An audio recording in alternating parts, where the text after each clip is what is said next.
I'm Henry Ramos, and this is the news in San Antonio. Heartbreak at the Texas Capitol. Parents who lost children at Camp Mystic during the flooding pleaded to lawmakers for change. Parents took to the stand to tell lawmakers that they don't want anyone else to experience their pain. Andrew Moore has the story. She died at camp, at a place I thought she would be more protected than anywhere else on earth that I could send her. Complacency, among other things, led to the deaths of 27 amazing, innocent, beautiful girls. Parents are now demanding new safety requirements at Texas camps, and Senator Charles Perry's bill could have a lot of them.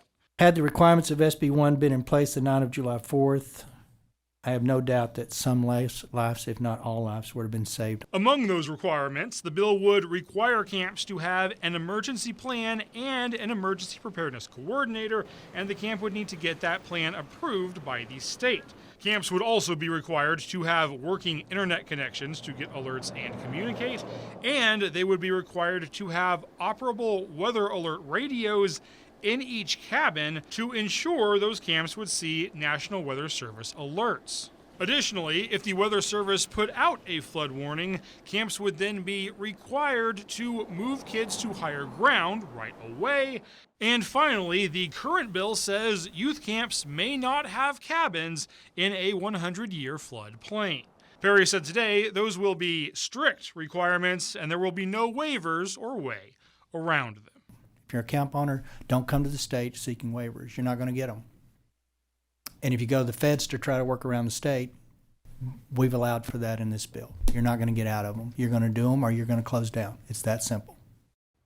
A 20-year-old man is now behind bars accused of sexually assaulting a 15-year-old back in June. The victim's father helped lead to his arrest. Sheriff's deputies say Jeremiah Livas met his victim on Snapchat, then drove to her home.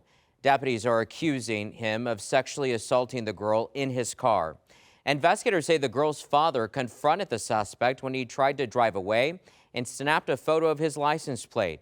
Livas faces a charge for sexual assault of a child. Business leaders say it is time to move forward with Project Marvel and a new San Antonio Spurs arena. Several of them voicing their support for the multi-billion-dollar plan. And in the middle of a rally, San Antonio Mayor Gina Ortiz-Jones jumped in to give her take. Zach Briggs has the story. We know, and we have seen the studies, we have seen the reality that the time is now to move forward. Pause Project Marvel or keep the ball rolling. That's what City Council will be deciding come Thursday. Go Spurs, go! While this group of business leaders rallied in support of pressing on with the term sheet. These high-profile gatherings will generate millions in economic impact and contribute to the professional growth of our hospitality workforce. I want a deal. That's why I'm working so hard for it. Mayor Jones stepped in to say once again, hold on. This is not about how much we love the Spurs. This is about how much we are willing to make sure our community gets a good deal. A good deal in the mayor's eyes means producing another economic impact study on a Spurs arena that the public can compare with the Spurs commissioned analysis. And if that independent economic study comes back and says, you know what, the Spurs numbers are spot on. Well, you know what, I'll be right there with you. Spurs Jesus, we will do this together. But I need that data. She's also calling for at least 2 community input sessions hosted by city council members before any finalized term sheet is considered with the Spurs.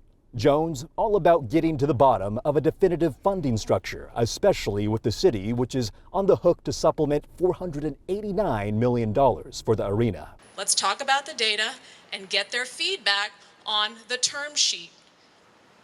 This is basic due diligence. So why the rush to push this non-binding term sheet through? The cost of indecision will delay projects, lose projects, and drive up costs. We employ a lot of people in the hospitality industry in this city. It's going to create so much opportunity for everybody. And we cannot afford a scarcity mindset, a fear of progress, to let things get in the way of the city. The new school year is underway, and you bet a lot of students will be seeing the school nurse for various reasons. Jeremy Baker looks into a state-mandated screening for youngsters.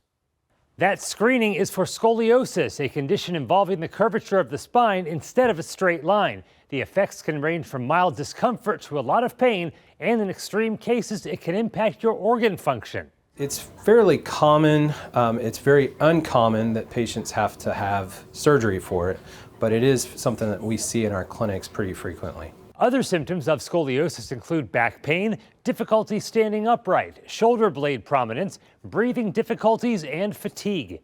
The American Association of Neurological Surgeons says scoliosis affects about 3% of the U.S. population. That's close to 9 million people. Girls are more likely to develop the condition than boys, and the risk of the condition increases with age, with young girls being screened earlier than boys. Typically for girls, it's 5th and 7th grade, and for boys, it's usually 8th grade. They'll do a screening exam at school, which involves looking at them from the front, looking at them from the back, looking for asymmetry of their shoulders, their hips, their spine. Dr. Keck says if there is rotation of their ribs, that's when an X-ray is needed, and it's important to catch it early. All those screenings are designed to get your pediatrician and your surgeons to see you before your curve has progressed to the point of surgery. For more information about scoliosis and bone health in general, we have links with this story on KENS5.com. Jeremy Baker, KENS 5. And that is the news in San Antonio.